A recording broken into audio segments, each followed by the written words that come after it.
Olá pessoal, retomando os nossos estudos da América Latina, o foco dessa vez na América do Sul, essa porção verde, né? 12 países, então mais um território que é um território francês aqui assinalado, Guiana Francesa. Vou dar um zoom aqui para facilitar a visualização de vocês, certo? Então Guiana Francesa, um território francês e mais 12 países listados aqui. Falando um pouquinho sobre as particularidades, eu vou direto lá para a página que começa a América Latina, América do Sul. Então, população bastante grande, né? Aproximadamente aí hoje já 430 milhões. O livro aqui traz uma informação de de 422 milhões, mas atualmente já temos uma população de quase 430 milhões de habitantes aí distribuídos na América do Sul.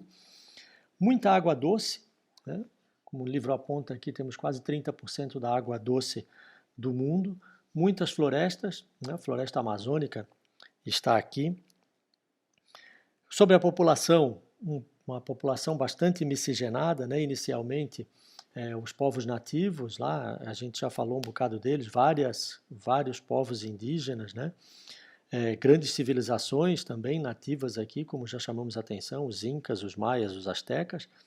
Lá pelo século XVI, iniciozinho do século XVI, né, a gente tem a chegada então dos espanhóis, dos portugueses aqui na América Latina, dos europeus aqui na América como um todo, né, já estudamos a América do Norte aí, mas um pouco mais durante a colonização aqui, né, entre os séculos XVI e os séculos XVIII e o século XVIII, tivemos a chegada então dos africanos como escravos, né, apoiando a colonização, uma época trágica da história aqui da América do Sul, e mais recentemente, então, no final do século XIX, né, com ao retorno dos europeus, vários povos europeus, então, e asiáticos também, ocupando a América do Sul.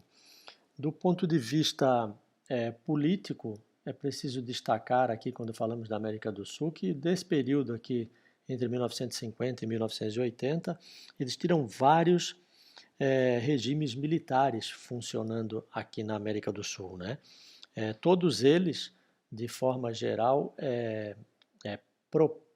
surgidos, digamos assim, por conta do crescimento do socialismo, né? Alguns países aqui tentando implantar uns regimes socialistas, como foi o caso de Cuba, né? Que a gente já estudou na América Central.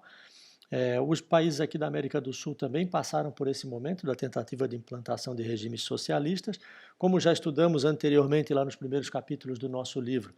Esse período foi denominado de Guerra Fria, ou seja, era uma guerra disfarçada, uma guerra de nervos, uma guerra que não acontecia nos seus próprios territórios, né, entre o regime capitalista, coordenado pelos Estados Unidos, e o regime socialista, coordenado pela União Soviética. Essa guerra fria, de certa forma, também se manifestou aqui na América do Sul, na tentativa de implantação de governos socialistas na maior parte dos países sul-americanos aqui. Essas tentativas foram sempre repreendidas por apoio dos Estados Unidos, então houve alguns confrontos, né? Não houveram guerras, como por exemplo a Guerra do Vietnã, que a gente já citou, mas houve vários confrontos aqui envolvendo principalmente sociedade civil e exércitos, certo? Uma época também bastante conflituosa aqui na América do Sul, chamada de época das ditaduras, né? Vários países, como eu falei, Paraguai, o Brasil também, certo? A Bolívia, o Peru, o Equador, o Chile, o Uruguai, a Argentina, praticamente todos eles passaram por esses momentos, né? Algumas fotos de manifestações aqui também na Argentina, né? Aqui também no Brasil. Então, toda a América do Sul aqui passou por esse período entre aí a década de 50 e 80. Isso passou, como eu falei, né? Mais tarde essas tentativas acabaram sendo frustradas na sua grande maioria e novos governos se instalaram com um viés um pouco mais liberal ou neoliberal, né, com uma política bastante diferente, fazendo privatizações e trazendo capital internacional, que a gente pode discutir de maneira mais aprofundada no momento adequado aqui. Bom, atualmente ou a partir do século XXI aqui, né, dos anos 2000, então, digamos assim. Muita coisa mudou na América do Sul, como a gente falou. Um país, especificamente, né, a Venezuela, manteve um alinhamento muito forte com essa política socialista. A Venezuela, por conta disso, acaba passando por uma grave crise econômica, né, atualmente. Essa tentativa de retomada do poder na Venezuela por um governo socialista já vem desde aí de 1990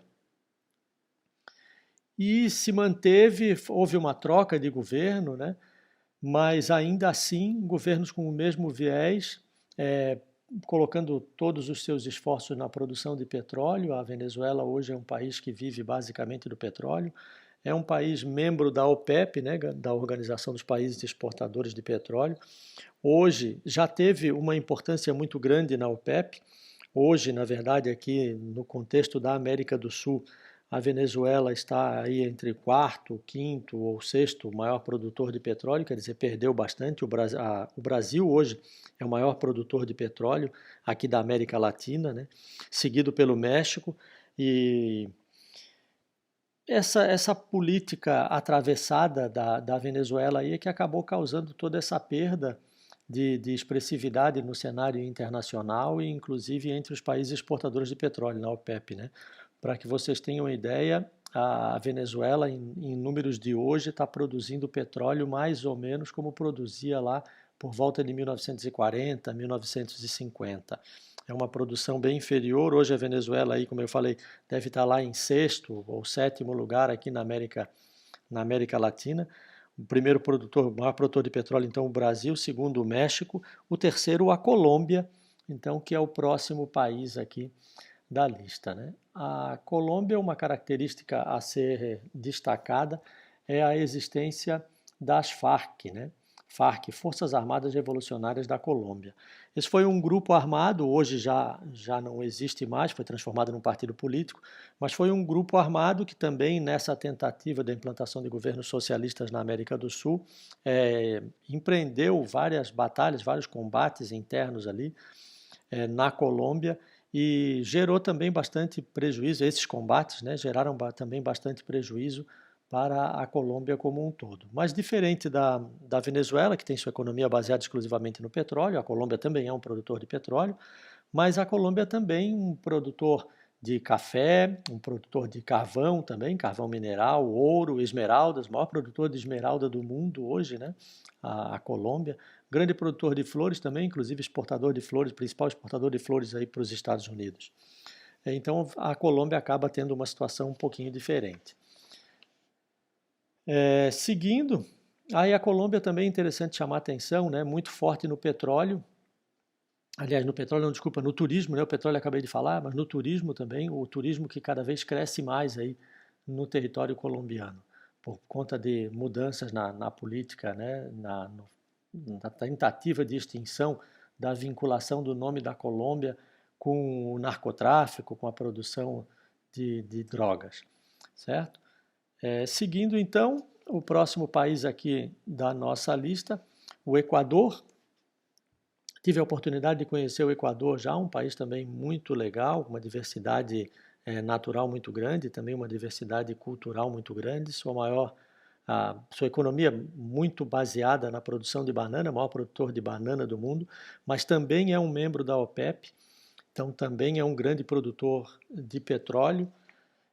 Aqui na América do Sul ele deve estar aí, na América Latina ele deve estar aí pelo quarto, quinto. Quando eu falo deve estar, porque esses números variam um pouco de ano para ano, né?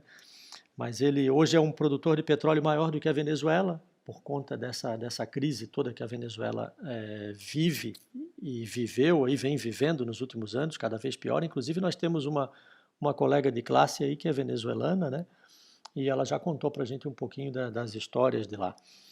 Mas, enfim, o Equador, então, o petróleo é o seu principal produto de exportação, embora seja também um grande produtor de banana, o maior produtor de banana do mundo, como eu falei. Aqui embaixo a gente tem um gráfico, esse tipo de gráfico aqui chama, ou mapa, né, chama de mapa de árvore, ou gráfico de árvore, é um pouquinho diferente daqueles que nós vínhamos trabalhando até então, mas ele mostra aqui um grande destaque para o petróleo na economia equatoriana. Em seguida, a banana, né? Como eu chamei a atenção, o maior produtor de banana do mundo. E também a pesca.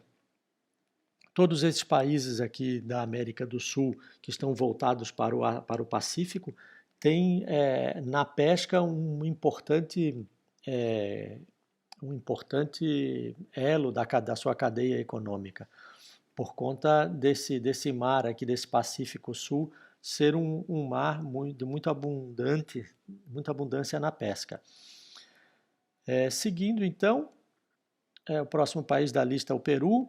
Também tive a oportunidade de conhecer o Peru, um país maravilhoso. Estive lá agora no final desse ano, passei Natal e Réveillon no Peru. É uma cultura lindíssima, muita diversidade natural, assim como no Equador. A gente tem no Peru desertos, tem florestas tropicais, tem grandes montanhas, né? A Cordilheira dos Andes corta toda essa região, Equador, Peru. É um país realmente lindíssimo. Esse país foi sede de uma grande cultura pré-colombiana, da qual nós nos referimos lá no início do capítulo 9, né, os Incas. A sede da cultura inca, do povo inca, era no Peru, a cidade de Cusco. Né? Por conta disso, também o Peru, um país que tem no turismo, o turismo é muito importante para a sua economia. Hoje, o Peru é o principal destino da América do Sul. Né? Imaginem que o Peru é mais visitado do que o Brasil, por exemplo. Então, por conta dessa importância histórica e cultural que os incas deixaram no território peruano. Né? Não só no território peruano, mas ali era a sede do governo.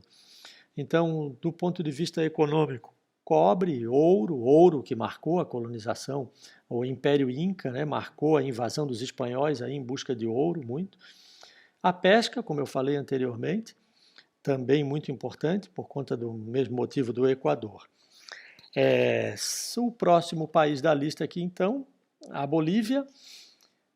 Bolívia, um grande produtor de petróleo também, mas com não tanto destaque quanto os demais que a gente já falou até agora.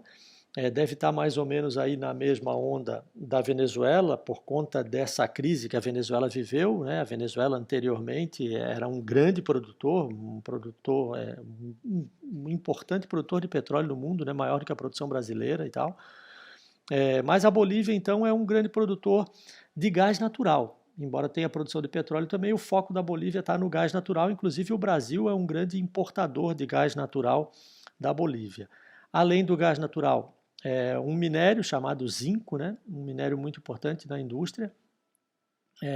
O Brasil é um principal parceiro comercial da Bolívia, como a gente chamou a atenção, e gás natural e zinco são os seus dois principais produtos. A Bolívia também conta com uma grande diversidade cultural. A Bolívia tem uma particularidade aqui que eu vou chamar a atenção para vocês, que é o Lago Titicaca, certo? Aqui é o maior lago da América do Sul, é o maior lago navegável do mundo em altitude, ele está a 3.821 metros de altitude, é muito alto, né? Para que vocês tenham ideia, a nossa maior montanha aqui na região de São José, que fica na Palhoça, né? Nossa região aqui da Grande Florianópolis, que é o Cambirela, não chega a ter 1.000 metros de altitude. As maiores montanhas aqui de Santa Catarina têm um pouquinho mais de 2.000 metros de altitude. Então imaginem que o Lago Titicaca fica aí a 3.821 metros de altitude. E o Lago Titicaca também tem uma outra particularidade, que são algumas ilhas artificiais. Essas ilhas artificiais acabaram virando também atração turística, então o turismo também é algo que vem crescendo na Bolívia, embora não seja tão importante quanto no Peru, no Equador, na Colômbia, como eu chamei a atenção para vocês, certo? A Bolívia também tem uma outra particularidade na questão dos incas ali. O povo inca o Império Inca teve grande dificuldade de invadir o território boliviano, gerou vários conflitos internos ali antes da chegada dos espanhóis, é claro isso, né? Mas, seguindo então, Bolívia, Argentina.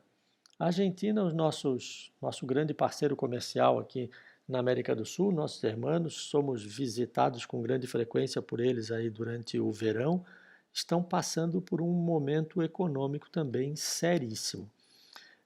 sua produção aí muito voltada para a agricultura também, farelo de soja, um pouco de trigo, gado também, um importante rebanho bovino principalmente, produção de vinhos também, o turismo também é importante na Argentina. A Argentina é muito extensa, né? Então ela vai até o extremo sul aqui, divide o extremo sul com o Chile, né? Argentina e Chile. Tem uma participação na Antártida também, uma disputa aí com o Chile, a gente já vai falar disso logo em seguida, né? Na Argentina também merece destaque essa saída para o mar aqui, chamada de Bacia do Prata, né? Às vezes chamada também de Rio da Prata, mas não chega a ser bem um rio, é quase uma saída para o mar, que é a união do rio Paraná e do rio Uruguai. Bom, sobre a Argentina, agora, nesse momento, o Brasil deixa de ser o maior parceiro comercial da Argentina, a China assume a liderança, então a China hoje é o maior parceiro comercial da Argentina.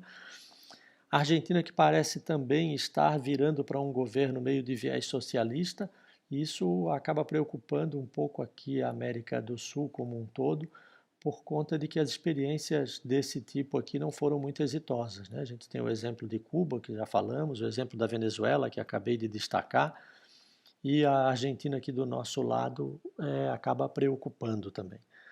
Bom, sobre a Argentina, então, sobre o Chile, ok. O Chile é uma particularidade, o Chile é chamado de país, conheço o Chile também, a Argentina também, quando eu me formei no curso de Geografia, a minha comemoração da formatura foi no Chile. Foi com um amigo que se formou comigo, a gente fez uma viagem muito interessante no Chile. Também tem Cordilheira dos Andes no Chile, um país lindíssimo, uma vegetação muito exuberante, com mais cara de clima temperado, um pouco parecido com a Europa no que diz respeito ao clima. Um país belíssimo, riquíssimo, com um bom nível de desenvolvimento. O Chile teve um caminho econômico aí um pouco diferente dos outros países da América do Sul. O Chile, após uma grave crise econômica, acabou aí se aliando aos Estados Unidos e conseguiu um grande crescimento durante vários anos aí. Mas hoje também vive certa instabilidade econômica. O Chile, economia baseada principalmente no cobre e na pesca, como eu falei, desses países todos aqui que tem o litoral muito bom para pesca, o Chile talvez seja o que tem o litoral ainda melhor, né? Esse extremo sul da América do Sul aqui, ele é banhado por uma corrente marítima chamada corrente de Humboldt. Essa corrente é uma corrente de águas frias e que ela é muito boa para pesca. Ela tem uma diversidade muito grande de espécies de peixe. O Chile também um grande produtor de vinho, também um grande destino turístico aqui da América do Sul, principalmente essa região aqui de Santiago, né? Deixa eu ver onde é que está Santiago aqui, se eu acho que por aqui assim, né? Isso, aqui Santiago, está ali, essa região de Santiago. O extremo sul do Chile também é muito visitado, tem lá belezas naturais muito interessantes, só encontradas aí no extremo norte da Europa, como os fiordes, aqui que tem lá na Noruega, tem na Dinamarca e tem aqui no Chile. Então, um país muito bonito, vale a pena visitar, de economia um pouco frágil, porque é muito baseada num único item que é o cobre. O Chile ainda tem uma particularidade de que produzir energia elétrica no Chile é algo muito complicado. A energia elétrica do Chile acaba custando muito caro, porque o Chile não tem petróleo e nem gás. E também não tem grandes lagos aí para usinas hidrelétricas e coisas desse tipo. Então, o Chile tem problemas sérios quanto a isso, né? Seguindo, sobre a relação aí da Antártida, né? A Antártida é um continente gelado. Aqui a gente tem uma foto, um mapinha de cima, né? Então aqui começa a América do Sul. E todo esse território aqui é a Antártida. Bom, a Antártida tem uma particularidade em relação, primeiro o nome, né? O nome Antártida vem de oposto ao Ártico, como está aqui, né? E diferente, além de estar no lado oposto do Ártico, enquanto o Ártico é uma grande calota de gelo, certo? É uma grande camada de gelo congelado, a Antártida, na verdade, é um continente de verdade. Tem terra embaixo e está coberto por gelo, diferente do Ártico, então, que é só gelo, né? Uma grande camada de gelo boiando no oceano. Bom, os dois países aqui muito próximos, como eu chamei a atenção de vocês, né, Chile e Argentina, aqui nesse mapinha a gente consegue ver melhor, o Chile esse em rosinha e a Argentina esse em verde aqui, eles brigam assim, até brigam mesmo.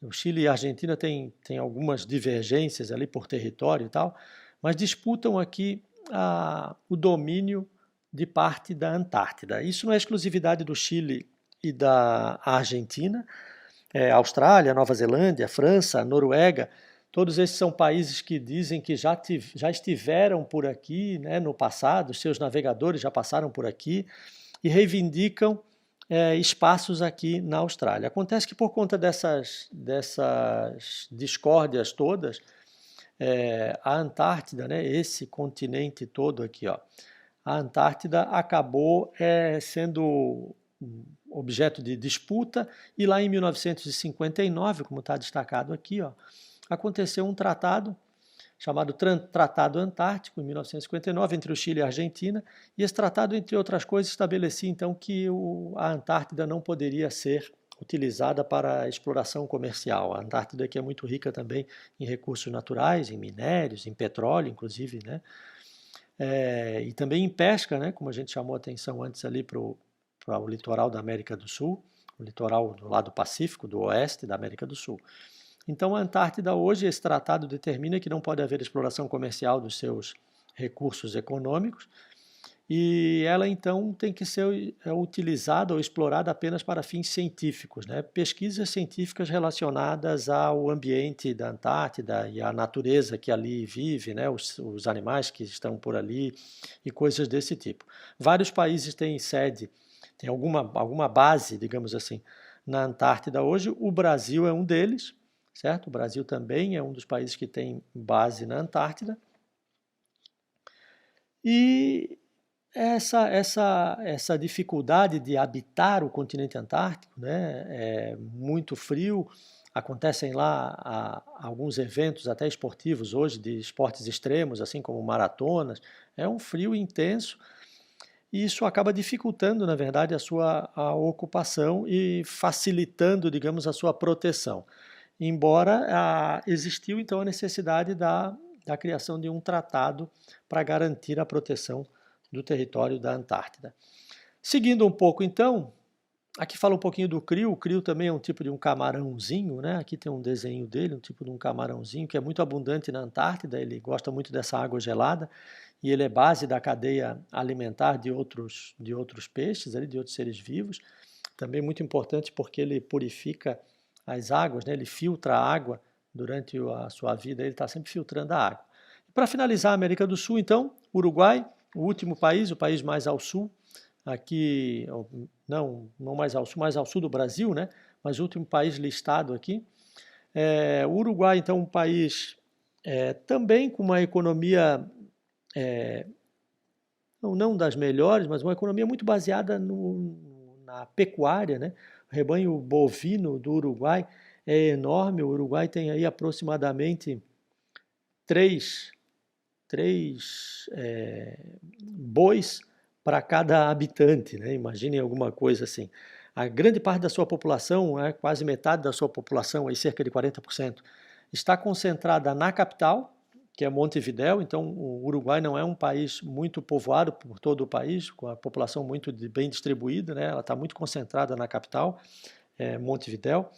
Também, o turismo também é importante para o Uruguai, tanto a capital, Montevidéu, quanto o seu principal balneário, que é Punta del Este, né? É muito bonito, tem cassinos e tal. Então, o turismo também é importante para a economia do Uruguai. Além da pecuária, né, com um grande rebanho bovino, a economia do Uruguai também vive um pouco da agricultura de soja e alguma coisa relacionada também à celulose para a produção de papel.